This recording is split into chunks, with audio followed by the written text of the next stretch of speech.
inkashana kamenze yaphuza umlaza kwameva iphumile manje emgonqweni ngani kwethu ngifuna ukuthi iqiniso lonke neqiniso lodwa osesihlalweni kabalelwa phunga kabalelwa sono kabalelwa sici futhi okube isifundo esihle kakhulu lapha sithole ukuthi udaka liyosala nomnikazi wevideo obunembeza wakhe nabantu besifazane nabe social media kuzomela bakufunde lokho ukuthi intukuthelo iyalawulwa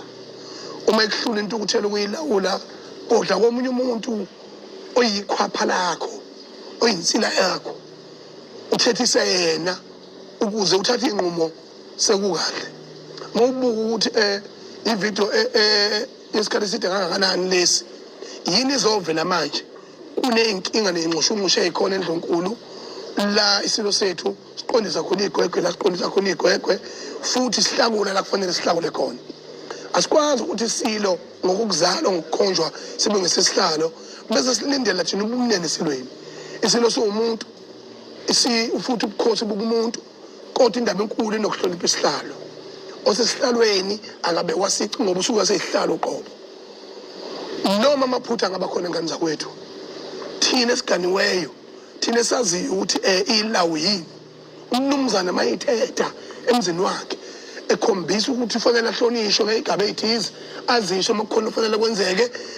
noma kukhona la kuyiwa khona noma ngabe yenkonzweni noma ngabe uye emhlanganweni webhizinisi kubalulekile ukumazisa umyeni wakho uma umlobokazi uganile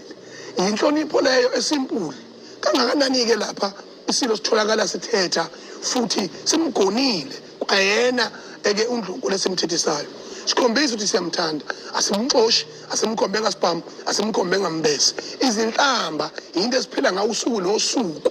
unelungelo umyeni wakho ukuthethisa eqise ngendlela eqisa ngayo umani nobabili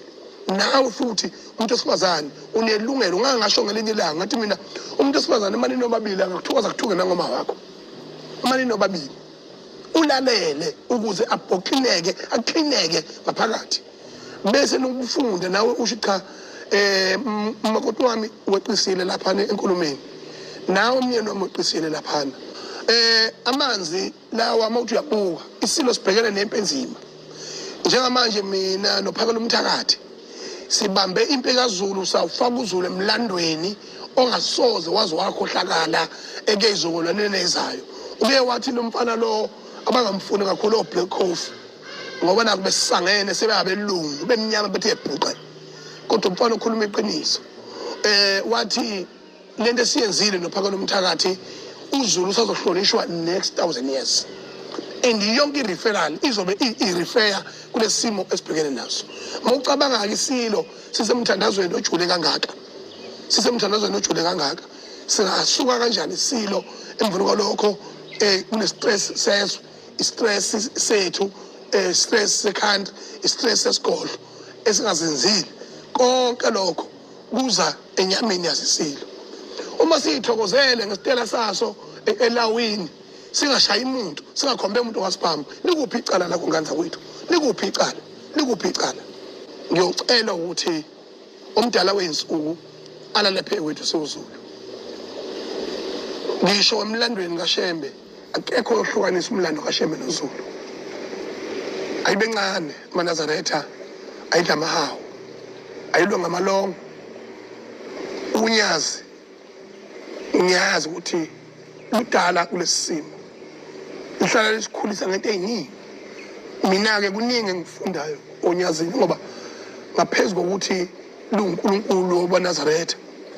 liphinde futhi libo makhelwane kumina lingikhulise ngobudoda namanje ke izimo ezinjengalezi zifuna ubudoda futhi isono somuntu esuka sesivele obala suka sesifana nesono esesinqotshiwe nesesithetheleliweyo kangakanani isifuba singungubele nyakana sabhoboka umuntu uyakusizwa isindaba ngithi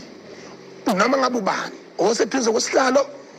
okude nesihlalo owake wembatha nenkosi engubeni onamavidiyo onazo sonke isici senkosi yethu umisa uZulu kaZuluthini akakhiphe njengamanje ngeke ubulala ubaba phambi kwami uma sibulala sonke mfowethu ubaba wesizwe ubaba kaZulu ohlekayo sengathi angahleka ngaphindame ohlekisa ngalento kuma social media ngimfisela isibusiso sokuthi engathi impilo yakhe yena ingahamba ihleka nje obehleka nje ehleka uZulu ngoba vele uyaliwa ukuthi sikhishwe esicongweni ngakho ngesivume isilo siyazala ukube ikhansela ngabe sithi ayi asibuke ngenye indlela ukube imeya noma ukube umongameli ngabe sizibuke ngenye indlela cha inkosi yazalwa hlonipha isihlalo Nkosi yethu mnandi namaphutha akho siyakuthanda thina ngicela bonke abantu baku-social media abaqhubeka bayiphuzela isitela bayijabulele kodwa bengazoni bengoniwa ngiyacela ukuthi iqiniso lonke neqiniso lodwa asihlonipheni isilo sihlonipheni isihlalo singahlekisi ngoZulu wethu umkhulu kangaka ungowesibili emhlabeni wonke jikelele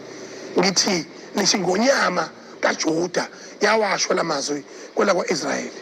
yathi ongenasono akalithathi itshe amkhandi akho ngisho yedwa wasukuma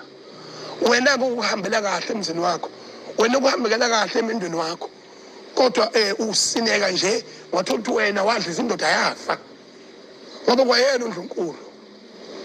uthi mthetheleleni akakwazi akwenzayo kodwa lapha ekhona nawe uyazi ukuthi wenza iphutha elingakanani phambi kwesihlalo sikaZulu phambi kwesizwe sakwaZulu ngithi Shembe Nyezulu lezulu